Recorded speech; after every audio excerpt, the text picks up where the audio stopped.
Mayambu Kurumzari to Nibis Impact News ni Nongthombam Leikai Wakat ki Mariputra sub episode se da Mayambu amuka nataram nokchari ngasi ki episode se da Imphal West District ki Nongthombam Assembly Constituency ki manung channel leiba Khumbong Bazar dagi National Highway number 37 Imphal Zirbam lambi da Nongchupang na kilometer amarom haitharaga Moidangpok Khunou gi miyamna Karamba wapa khudongchada ba mai unargi haibasi khaminerasi. So welcome to yet another episode of Leikai Wakat presented by Impact News. Ta da batahoro udboho Leikai Wakat.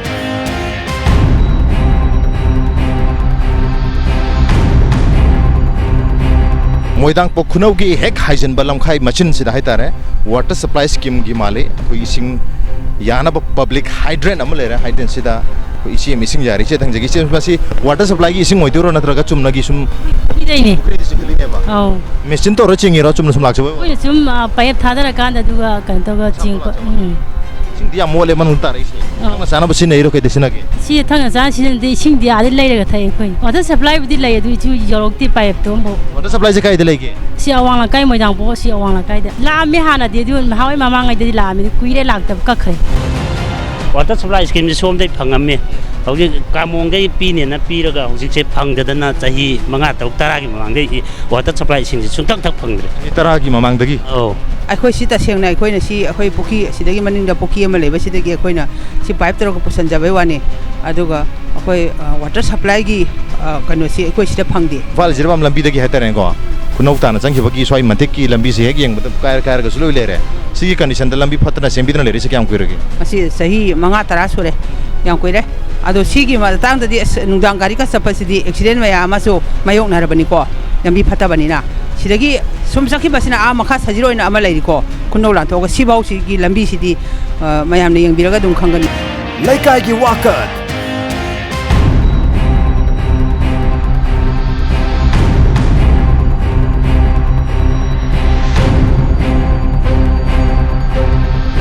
Moidangpok Khunou gi hek machin ha tarek chang paga machin sida ayuki matamni na ahal laban mayam su cha thak pagi na traga walking thon mayam phamna lere mayam wari sarang ngasi Moidangpok Khunou se kam pali ge na yam de hoji adum phambi yam yani phambi Moidangpok Khunou se kam tori gi Moidangpok Khunou je khoi gi yamna shanti oi ba jaga ni ai koi gi sidai da MP su lei adai di local MLA su lei ado lambi thong gi khitang na thai cha dre aduga ising masing ju khitang problem lei si lambi sibu manak su yam pi aduga amuk su kai ba toy ba mayam su lere Satuk jasin benungai ribu. Asyam na tei sadre masih nung tadi ke dikhar phai nung tadi yam mong tadre satuk kot pada koi di phi na hui sela ga chakta yam na tei sad lambi bo wa aroi boina CM gi bhai ta re na lambi se kam gan da CM gi masih aham ba tha khib de gi amon repairing latri chahi kyam go sur hojan sahi ahum chahi mari mu mai suramani masih lai akoi handak chahi da tawrane na haipot mamang ji da akoi MLA sing na tawne na thane na di hairi abu thadung malik masih khangge man di mali hai tare moi na hai ni na ko ten ma pur mani ma se ko ma Leikai ji kam pali ge Moidangpok Khunou ji bo Moidangpok Khunou ji jingna pam do na ta bata kai nungai ri ge kai nungai ba se koi gi di committee hon kari kara se sabam laitamni na amta kanu ta sadre ising je moina yaurok ko thadi thare adu yaw bungam da ba hai tare sauna thara di yaure moina pik na khara pin thara de ba yaurok tare de asoi da khara khutu ko ju yaw pa male moi je bare lambi diam nungai ra man lambi ju yam nungai ra chat pa yadre lambi je lambi yam nungai ra nungai man chat pa yadre yam am su ungal le yam dang jage Leikai ji kam pali Leikai je dum pan bu di shanti da pale du lambi thong ising mai sing sidi khara nungai ba dum khra wale lambi SMP ji kai thongi to iro sibo asi kha kai ba yaw dai di toksan ani thaina bazu yaroi ba ani thaina bi atinga jam kai put tara ni pa mu pa ko tarang pa ko lambi se put taru mu tangai hore asi gai thaina bu su dum nungai tre Leikai gi Wakat lai bi sing se dum thama da ani rak lak tar ga su masina dum yaren lobi duri ba lak paje lak asai da khut pa khara yauna ni na la ga su dum yo bu di ware ko si yo buji ware adu ba pipeline thambira me ising tharai marak to hut pa yaw bu da gi natra so ajna khara tong bu da gi ising yaw da bani na hari mari le na bo authority ki saina di Leikai se ising pibiri na akoi de yojata ba khatagi wani marmatan akoi complaint tok da su yare hai duri complaint di tong ni kayam kuira ki samaina water supply ki ising pibiraga angdana le pi di sahi mu di phara mani sing birak pa je do phang dum khoi se di sang nai di dum phang to PCD department na test to matam da hari swai ji ising phajana phangi ga na ꯆꯠꯈꯤꯕ ꯖꯥꯠꯂꯥ ꯑꯣ ꯂꯥꯛꯄꯗꯤ ꯂꯥꯛꯑꯝꯕꯅꯤ ꯃꯣꯏ ꯇꯦꯁꯀ ꯇꯧꯕꯗꯤ ꯑꯗꯣ ꯂꯩꯀꯥꯏꯁꯤꯅ ꯏꯁꯤꯡ ꯐꯪꯗꯦꯁꯦ ꯃꯣꯏ ꯈꯪꯗꯕ ꯖꯥꯠꯂꯥ ꯑꯗꯣ ꯃꯣꯏ ꯂꯥꯛꯀꯥꯟꯗꯅ ꯍꯦꯛ ꯇꯥꯕ ꯇꯥꯟꯖꯥꯒꯨꯝꯕ ꯃꯣꯏ ꯂꯥꯛꯀꯥꯟꯗ ꯗꯥꯎ ꯌꯥꯕꯒꯤ ꯏꯁꯤꯡꯁꯦ ꯀꯟ ꯊꯥꯔꯛꯄꯒꯨꯝꯕ ꯍꯥꯏꯗ꯭ꯔꯥ ꯑꯗꯨꯀꯥꯟꯗꯗꯤ ꯏꯁꯤꯡꯁꯦ ꯂꯩꯀꯥꯏꯁꯤꯗ ꯈꯔ ꯇꯥꯕꯅꯤꯅ ꯂꯩꯀꯥꯏꯁꯤꯗ PHD ꯗꯤꯄꯥꯔꯠꯃꯦꯟꯅ ꯁꯛꯁꯦꯁꯐꯨꯜꯂꯤ ꯏꯁꯤꯡ ꯄꯤꯔꯤ ꯍꯥꯏꯕꯒꯤ ꯔꯦꯀꯣꯔꯗ ꯑꯃ ꯆꯦꯗ ꯏꯅꯕꯒꯤꯗꯤ ꯂꯩꯔꯦ ꯂꯩꯀꯥꯏꯁꯤꯗ ꯋꯥꯇꯔ ꯁꯄ꯭ꯂꯥꯏꯒꯤ ꯄꯥꯏꯞꯂꯥꯏꯟ ꯂꯩꯔꯦ ꯏꯁꯤꯡꯁꯨ ꯃꯔꯛꯇ ꯍꯦꯛ ꯂꯥꯛꯄ ꯌꯥꯎꯔꯤ ꯃꯔꯛꯇ ꯍꯣꯕꯁꯨ ꯌꯥꯝ ꯌꯥꯎꯔ ꯃꯥꯅꯦ ꯑꯗꯨꯕꯨ ꯂꯩꯀꯥꯏꯁꯤꯗ ꯋꯥꯇꯔ ꯁꯄ꯭ꯂꯥꯏ ꯁ꯭ꯀꯤꯝꯒꯤ ꯃꯃꯤ ꯇꯥꯔꯦ ꯍꯥꯏꯗꯅ ꯃꯌꯥꯝꯁꯦ ꯑꯗꯨꯝ ꯇꯨꯃꯤꯟ ꯂꯩꯅꯔꯤ ꯑꯗꯨꯕꯨ ꯊꯛꯅꯕ ꯏꯁꯤꯡꯁꯤꯗꯤ ꯊꯛꯄ ꯐꯪꯗꯕꯅꯤ나 ꯄ꯭ꯔꯥꯏꯚꯦꯠ ꯑꯩꯈꯣꯏ ꯁꯄ꯭ꯂꯥꯏꯁꯇꯒꯤ ꯇꯦꯡꯀꯁꯇꯒꯤ ꯂꯩꯔꯒ ꯑꯗꯨꯝ ꯁꯤꯖꯤꯟꯅꯔꯤ ꯁꯤꯗ ꯄꯕ꯭ꯂꯤꯛ ꯍꯥꯏꯗ꯭ꯔꯦꯟ ꯑꯃ ꯂꯩꯔꯦ ꯁꯦꯝꯃꯤꯕ ꯄꯕ꯭ꯂꯤꯛ ꯍꯥꯏꯗ꯭ꯔꯦꯟꯁꯤ ꯌꯥꯝ ꯑꯉꯛꯄ ꯃꯑꯣꯡꯗꯅꯤ ꯄꯥꯏꯞꯂꯥꯏꯟꯁꯤ ꯂꯩꯔꯦ ꯄꯥꯏꯞꯂꯥꯏꯟꯁꯤꯗꯒꯤ ꯄꯥꯏꯞ ꯑꯃꯈꯛ ꯌꯨꯡꯖꯤꯟꯕꯤꯔꯒ ꯃꯈꯥꯁꯤꯗ ꯂꯩꯈꯣꯝ ꯂꯩꯅꯥꯡ ꯃꯔꯛꯇ ꯃꯌꯥꯝꯁꯦ ꯏꯁꯤꯡ ꯌꯥꯗꯣꯏꯅꯤ ꯍꯥꯏꯗ꯭ꯔꯦꯟ ꯑꯃ ꯅꯤꯡꯊꯤꯅ ꯁꯥꯕꯤ ꯇꯥꯔꯒꯗꯤ ꯃꯗꯨ ꯌꯥꯝꯅ ꯍꯥꯏꯖꯤꯅꯤꯛ ꯑꯣꯏꯕ ꯃꯑꯣꯡꯗ ꯏꯁꯤꯡꯁꯦ ꯂꯧꯕ ꯌꯥꯕꯅꯤ ꯑꯗꯨꯕꯨ ꯂꯩꯀꯥꯏꯁꯤꯗ ꯍꯥꯏꯗ꯭ꯔꯦꯟ ꯑꯃ ꯁꯥꯕꯤꯕꯒꯤ ꯃꯊꯧ ꯇꯥꯗꯦ ꯍꯥꯏꯕꯒꯤ ꯃꯑꯣꯡꯗꯅꯤ ꯁꯤꯗ ꯄꯥꯏꯞ ꯃꯆꯥ ꯑꯃ ꯍꯨꯠꯄꯤꯔꯒ ꯃꯗꯨꯗ ꯄ꯭ꯂꯥꯁꯇꯤꯛꯀꯤ ꯄꯥꯏꯞ ꯁꯝꯖꯤꯟꯕꯤꯔꯤꯕꯁꯤ ꯁ꯭ꯀꯨꯜꯒꯤ ꯚꯦꯟ ꯑꯃ ꯂꯥꯛꯏ ꯁꯤꯗꯁꯨ ꯍꯥꯏꯐꯦꯠ ꯍꯪꯖꯔꯒꯦ ꯀꯥꯏ ꯆꯠꯄꯤꯔꯕꯅꯣ ꯌꯥꯝꯕ ꯑꯉꯥꯡ ꯁ꯭ꯀꯨꯜ ꯂꯧꯕꯤꯔꯨ ꯁ꯭ꯀꯨꯜꯒꯤ ꯑꯉꯥꯡ ꯂꯧꯕꯤꯔꯨ ꯑꯉꯥꯡ ꯁ꯭ꯀꯨꯜ ꯊꯤꯟꯕ ꯆꯠꯄꯅꯦ ꯂꯝꯕꯤꯁꯦ ꯀꯃꯥꯏꯅ ꯇꯧꯍꯧꯔꯤ ꯂꯝꯕꯤ ꯌꯥꯗ꯭ꯔꯦ ꯂꯝꯕꯤꯁꯤ ꯅꯨꯡꯉꯥꯏꯇꯕꯅ ꯂꯝꯕꯤꯁꯤ ꯌꯥꯝ ꯇꯣꯏꯕ ꯀꯣꯝꯗ ꯂꯣꯏ ꯂꯩꯔꯦ ꯁꯨꯃꯥꯏꯅ ꯌꯥꯗꯅ ꯂꯩꯔꯤꯁꯦ ꯀꯌꯥꯝ ꯀꯨꯏꯔꯒꯦ ꯆꯍꯤ 3-4 ꯁꯨꯔꯣ ꯃꯁꯤ ꯀꯨꯏꯔꯦ ꯃꯇꯝ ꯈꯔ ꯁꯥꯡꯉꯦ ꯁꯦꯝꯕꯤꯗ꯭ꯔꯁꯨ ꯌꯥꯔꯕꯗ꯭ꯔꯥ ꯂꯩꯀꯥꯏꯁꯦ ꯀꯅꯥꯝꯇ ꯀꯝꯄ꯭ꯂꯦꯟꯁꯨ ꯇꯧꯗꯦ ꯁꯦꯝꯗꯗꯤ ꯀꯗꯥꯏꯗꯒꯤ ꯍꯟꯗꯛ ꯈꯤꯇꯪ ꯍꯩꯕꯤꯅ ꯇꯧꯏ ꯀꯥꯎ ꯇꯧꯏ ꯑꯗꯣ ꯃꯁꯤ ꯀꯥꯎ ꯇꯧꯕꯁꯤ ꯌꯥꯝ ꯐꯔꯖꯥꯠꯅꯤ ꯍꯩꯕꯤ ꯍꯥꯏꯁꯦ ꯅꯨꯡ ꯍꯩꯕꯗ꯭ꯔꯣ ꯅꯨꯡ ꯍꯩꯕꯁꯦ ꯈꯖꯤꯛꯁꯤꯐꯥꯎ ꯌꯥꯝ ꯐꯔꯖꯥꯠꯅꯤ ꯍꯣꯏ ꯆꯠꯄ ꯌꯥꯔꯝꯗ꯭ꯔꯕꯅꯤ direct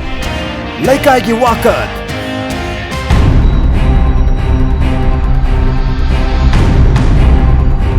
Moidangpok Khunou Government Junior High School lere school ki condition si yamna phajabdi oidre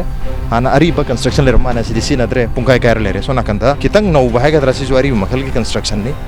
classroom oina sina ba yari bjala classroom oina hujik dum sinari hai tare sigi kaje ma de sinadre hai bani masi upun thanga lere si jo pipe komba jingku ma ko store room oina sinar lere kem yaudre manungda second kaje jo sinaba yadre third kaje ma de classroom oina sinaba ki mamitari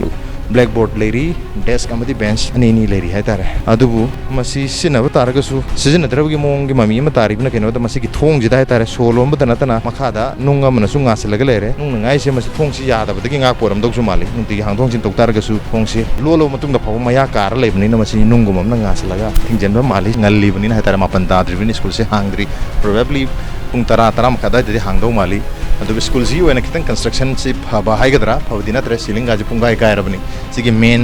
area कोई office area मान बसरुक्सी मसी मतंग हौरे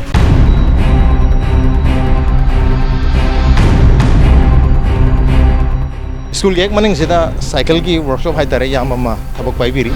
यामबजी हेक workshop सिगी मांगदा government junior high school लेरे high school से मथक तौरीब्रा महै मसिंग तमनरीब्रा साथ्रि माइदर मथौ तौरिए हेरोइ लैरिबा लೈ classroom दी मसिंग याम लेहोदे सोना कन्दा अहुम लेहोरे सांगना साजबे वानी आया मन सिना दे क्लास अहुम खतंग दि सिना बगी मोंगदा ब्लैक बोर्ड कले होवे कइनो से सीजन नत्रे स्कूल जे याम सीजन नत्रे याम सीजन नत्रे जे ओजा से लाक्रे महिरे से लाक्रे ओजा दि खर खतंग मुक लाएबा asi karak da jala asi karakan like ta ku thingna biri bo like se dum ta ki tai ek chhatra si yam dramni ko school sigi mahiro masing yamdre maning des mahiro yam su leri ma chatu ja to private ki school do iduni sa sida van service da ayam na chana banga to so do van am julai go mengis da ti kam tamna tamna tre Leikai gi Wakat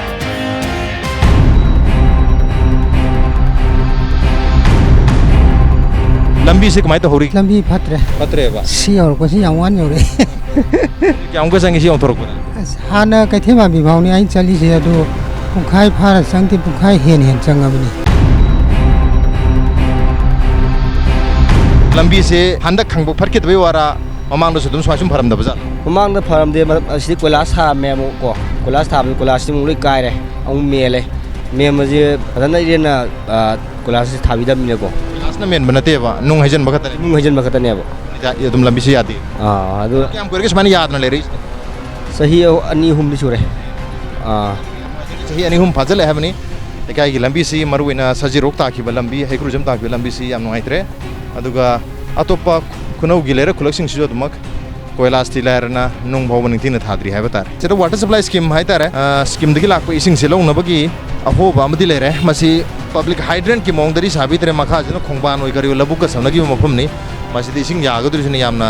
aru mongda yaduri si sina khoi lanai gi yumda connection pusan bai male mayam lawno bulu ra matungda masal thinjalaga lanai lawdune ba ima oi sirei dum ising lawi ising seo sidagi ising sum law sigi ising lakhi bro ngasing hatang gi lai kuina lakke ising gelo na haigadra nadraga korpu haigadra sanabu na kyam ya hor yam ya ba phangong dia khoi dar manga chambi do ahum khok ya hawi ngasi gi khoi ngasi ge tunu dung kona rat ngasi gi hotel gi di ko na rani jung gi di ya ban ngau dare ti gi bula pros maina ti gi khaga lai nung ti gi am kuina la ko nim shi yaw yaw bo budi aduga ngasi gi di am tapna ang haktang la ma to khre yam kuina la kum matam do adu di ya ho wi sing se adum kona bra jung gi ko na te ma hoi kona dri se pukri de gi wona sina bi bra na traga private tanker de gi lebi pukri de gi wona si jane bijigri dhara hoi tha ji gi thar si jane akhoi lai ta bani na khoi di lai ga si jane ba chungam di khoi di main road khatang da thambiri se lera khulak ta di pipe litro ye lai te manung da le mi si tan thola sing jata si tan thola sing yai lera ta public hiding am da sabi te am da sa de adu Leikai sigi oina kari di safare nu ngaren khan bi gelam bi ri yadra ising are adum wari hai tare na langna akhoi si Leikai si da akhoi di nungai hai ba am babu ya tare ni lambi su nungai tare ising ju nungai tare adu nga hantang marak ti mai khran nungai hai ga tare au mai ana nungai ram da ana nungai ram de am gorgi nungai rai se kuitri tha pha di mai nungai au kai na top Leikai ri kuina re mai nungai na bas mai nungai ba kuitri Moidangpok Khunou gi main road se sigi marak su am pike ba pi ngai se kair ga jung le re sibok samjen bidri adu bu Leikai gi lerak sing je lerak sing di amata koila sa ba de na ningthina nungbok thabi de tha de nungbok tha de nungbok tha ko kong kun ngak ta ngai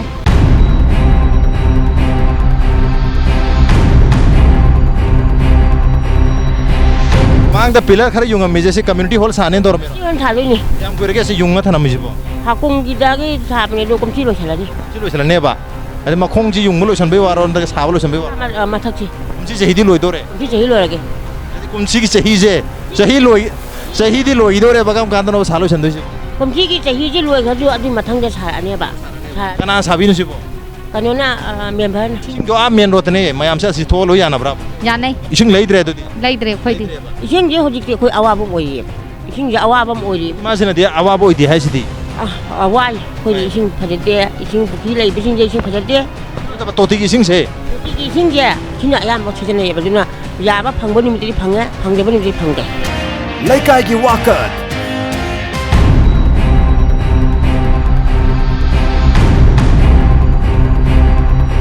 swai maya Leikai gi area or mane Moidangpok Khunou gi mai kai adu Leikai gi lambi thong chuma na patran le se kyam gurage kari gi no sembi dri se sembi ni habi wapum le ra kari habi ni se mane di hai gra ban moi se ma gan tak on ma ngi thane ko ne de hai na gra water supply ising di swai da khara tong na tangam di hai saji ro ko son da di nadraga haikuru jama son dri sing je phajana dum tai hai ising gi adum marang kai na lai som dari ka khal pangam dre kuthab ising ya bam swai ji di maya Leikai di re le tra mane mayam se lam chalaga cycle da kari de sing ji honari ising gi au honai adu moi swai de ju tu ti ji mayai da kan to raga ai hulaga adum nam ju dum yaw hydran so am ta sembi di main road ta nga ta ni pipe ting is su lerang manung da amata haidi pipeline sem ta pusan bu uti pipeline je pudi pusali ko pusalaga jo ko gi lerang son da am ta pusan bu uti lerang de kada kada dem da pusan main road ta kata ne bole main road da dum pusan ne na moi swai habi ma swai da moi na mu ising je pipe da moi na mu global mu to sele ba au to san da de ko som de chet la ga tharo ko som mo hala ko ne la ka na moi na mu je global to sele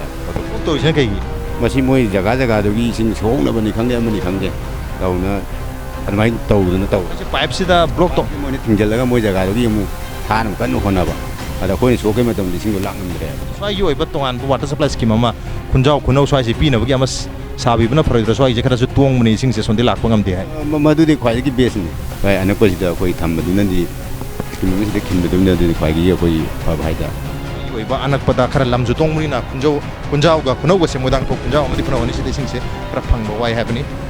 pabung du sang je ke pabung Leikai je kam pa li ge sum yana ba den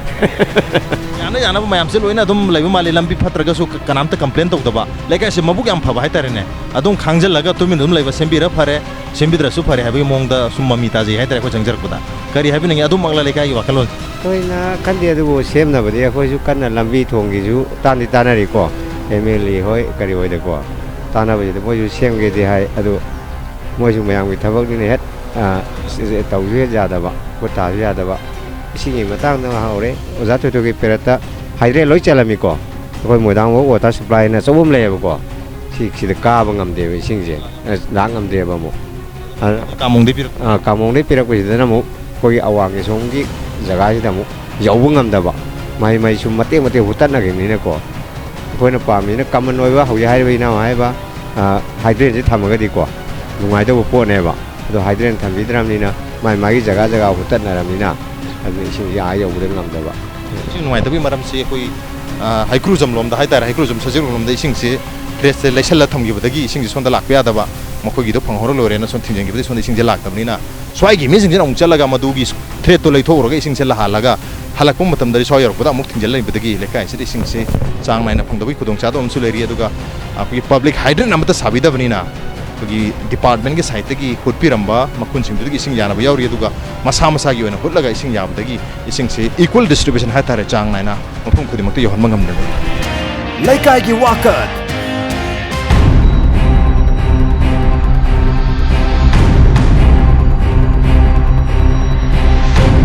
Moidangpok Khunou ki Mama Leikai ki area ni swaisida community hall su lere kaithel sangoi kari do masa am su lere water supply ki public hydrant manator ga su ama hullaga ising yana bagi mafam su lere ising sibu chang na lai jalo che lai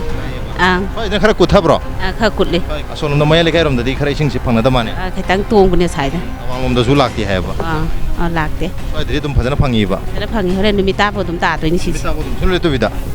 ising am nungai ri jani yam nungai ising je swai da khara phatar ga su lambi di swai maya Leikai ro pudai di koilas ki mami sungda ta de swai da ga di koilas am ta leitre koilas am lo leitre koilas kana hurang ra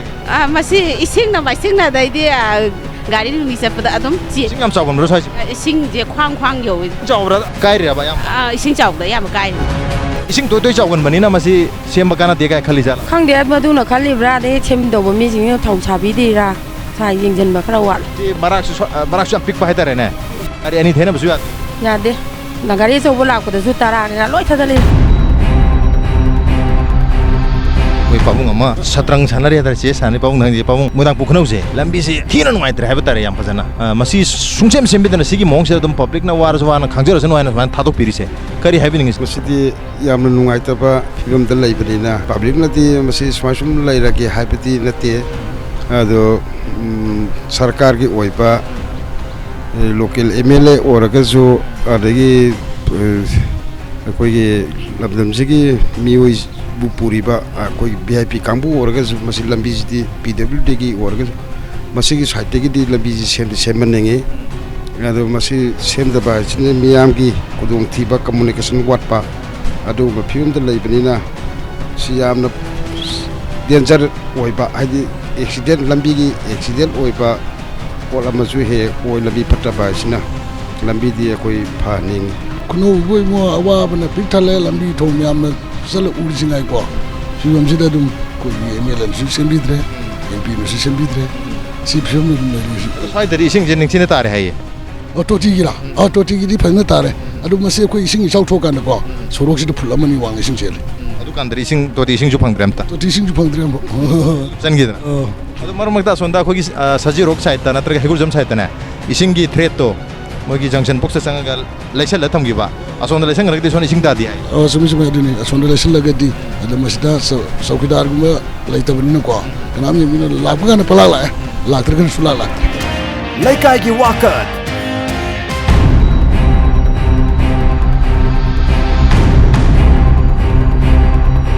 Moidangpok Khunou gi Mama Leikai gi area aduga sonda haijang rakana khoi sajirok ta asoida lairiba khun sajirok ni twaisi ta khoi gi Mama Leikai gi area da public hydrant maktina tre masida ising yapa mamma de sem lere Leikai sida public hydrant amta leite Moidangpok Khunou gi oina sumaina hulaga pipe macha mum tawragi ising se labuk maya da natraga khoi lambi matai di ising se sumai yanari ising se swai da khar tongmuni amung lakre hare dubu manung nom da sum chathagi targa di ising se dum sajirok lom dadi natraga haikrujam lom dadi ising se phajana tari duga lambi gi oina di hai tare sajirok tagi horaga lambi se sunga yadre ko gi national highway number 37 Imphal jirbam lambi tari si bu lambi se sunga yadre koilas ki mami tadre koilas khara pak pak khadanga hore ha batare masin ngasi gi Leikai gi Wakat ki thorom ngasi gi edition se karam togi bage natraga adong gi Leikai da su Leikai gi Wakat ki timna lahaning ba taraga di gore khan bir pe agane koi mail id impacttvnews@gmail.com natraga koi gi Facebook page www.facebook.com/impactvmanipur da join to biraga comment amadi feedback thabir pe agane ngasi gi wandi Leikai Wakat ki thorom se matang swada losin jarge matang gi cheolda anoba episode amaga loina anoba Leikai ama pudu lak chege till then keep watching Impact News, keep watching Leikai gi Wakat ta da bata horo udubo horo cha